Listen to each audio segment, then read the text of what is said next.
Então, bom dia para todo mundo. Iniciamos em nome do Pai, do Filho e do Espírito Santo. Amém. Ó Deus, que pela humilhação do vosso Filho reerguestes o mundo decaído, enchei os vossos filhos e filhas de santa alegria e dai aos que libertastes da escravidão do pecado o gozo das alegrias eternas. Por nosso Senhor Jesus Cristo, vosso Filho, na unidade do Espírito Santo. Amém. Então, hoje, para a nossa meditação, nós temos o Evangelho que se encontra em Mateus, capítulo 10, do versículo 1 ao 7.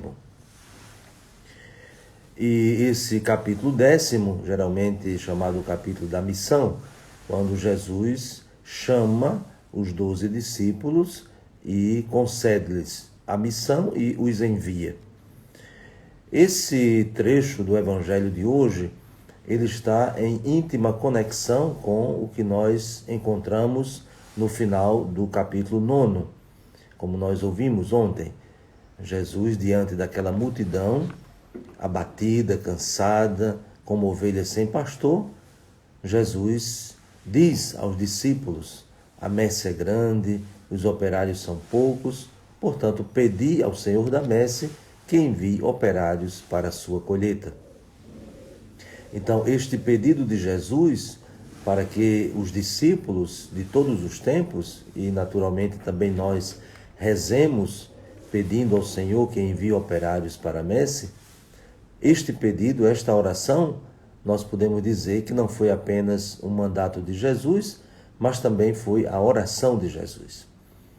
Então, tanto que nós vamos encontrar, antes de Jesus fazer a escolha dos 12, que era um grupo maior que o seguia, Jesus passa a noite em oração, segundo a versão de Marcos, de Lucas.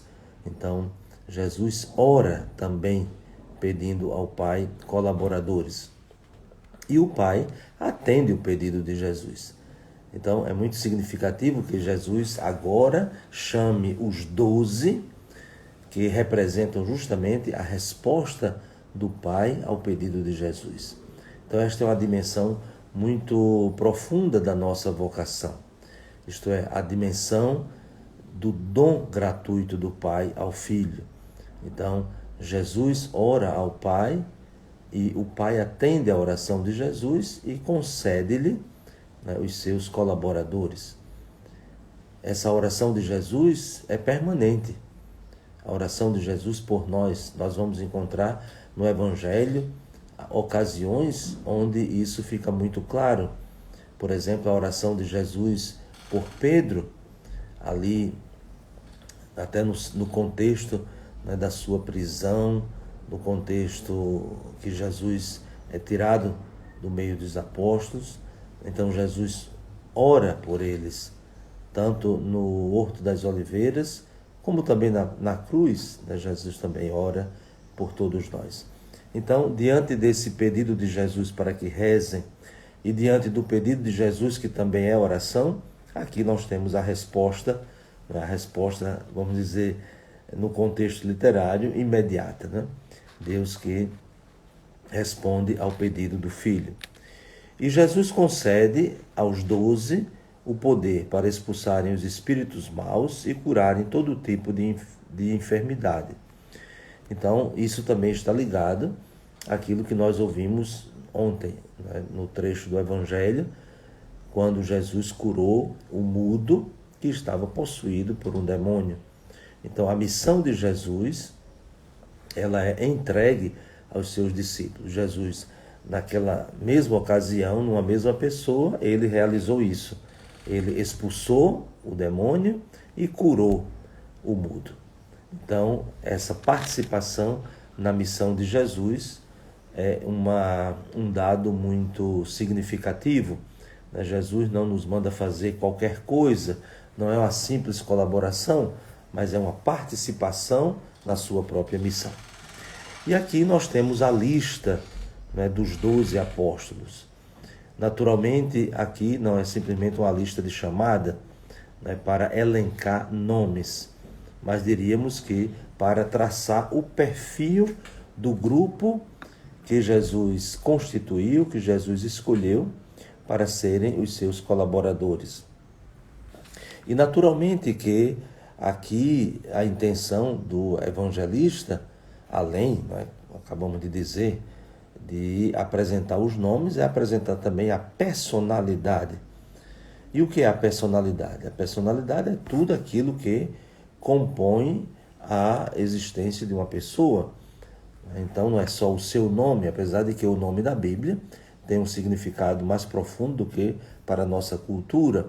O nome para nós, simplesmente, na maioria dos casos, é um jeito de identificar a pessoa. Porém, o nome para a Bíblia é mais do que uma identificação, vamos dizer, superficial, externa, um crachá que se coloca numa pessoa, mas o nome revela muito da personalidade da pessoa. Por isso que aqui São Mateus faz questão de, em alguns nomes, dizer algo a mais. Por exemplo, Simão, chamado Pedro. Então, quem conhece o Evangelho sabe que o nome deste discípulo é Simão. E é interessante que o seu próprio nome já está relacionado a uma capacidade. Simão é aquele que escuta, é aquela capacidade que se exige de quem quer ser discípulo, escutar. E, portanto, Simão, o discípulo, que foi chamado Pedro, que nós já conhecemos toda essa história que Jesus confere a Simão o nome de Pedro, Cefas, até ouvimos na celebração, na solenidade dos santos apóstolos Pedro e Paulo, tu és pedra, Pedro, e sobre esta pedra edificarei a minha igreja. Depois, interessante que logo em seguida, até seguindo um pouco a cronologia dos chamados, como apresentam os sinóticos, porque Simão Pedro, foi chamado juntamente com seu irmão André. Por isso que o segundo nome que figura é André. Depois nós temos, também seguindo essa cronologia dos sinóticos, os dois filhos de Zebedeu, Tiago e João. E voltando para o Evangelho de João, por exemplo, vamos encontrar esses outros discípulos no Evangelho de João, no capítulo 1. Entre os primeiros chamados estão Filipe e Natanael, que é Bartolomeu. E depois os outros. Interessante que aqui o próprio Mateus, que originalmente é chamado Levi, então muitos defendem que o nome de Mateus é Levi. Tanto que a própria narração dos evangelhos, só Mateus que diz que é Mateus.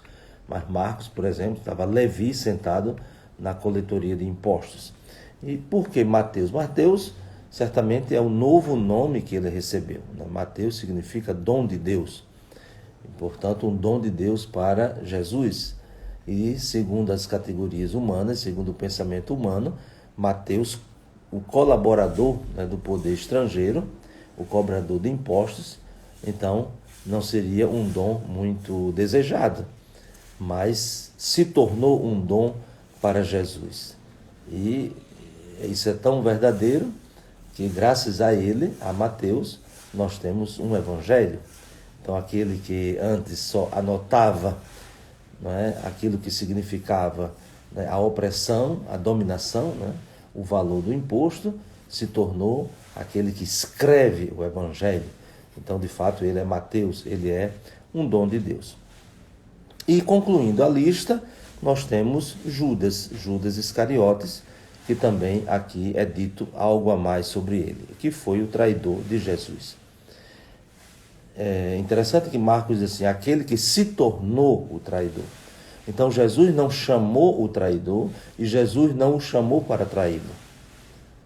É claro que essa traição de Judas, ela é tão envolvida de mistério e ao longo da história tantas interpretações, mas o que nós devemos ter a clareza é que Jesus não chamou o traidor. Não se diz assim, e Judas, o traidor que Jesus chamou. Não. Judas Iscariotes, que foi o traidor de Jesus. Então, Jesus chamou os 12 com a mesma motivação e para a mesma finalidade, né? Deu-lhes poder. Inclusive, Judas também recebeu poder para isso, mas se tornou o traidor. Então, também é um mistério, né, dessa vocação. O Senhor nos chama, mas nos conserva na nossa liberdade de responder, né, segundo as nossas atitudes.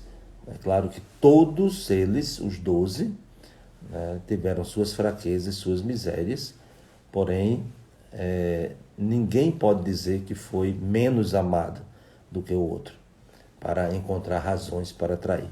Não foi. Então, que, acolhendo essa palavra de Jesus, né, esse texto vocacional, todos nós, independente da nossa vocação, peçamos a graça da perseverança, da fidelidade e desse seguimento de Jesus com generosidade. Então, que desça sobre vós a bênção de Deus Todo-Poderoso, Pai, Filho e Espírito Santo. Amém. Um bom dia para todos e até amanhã, se Deus quiser.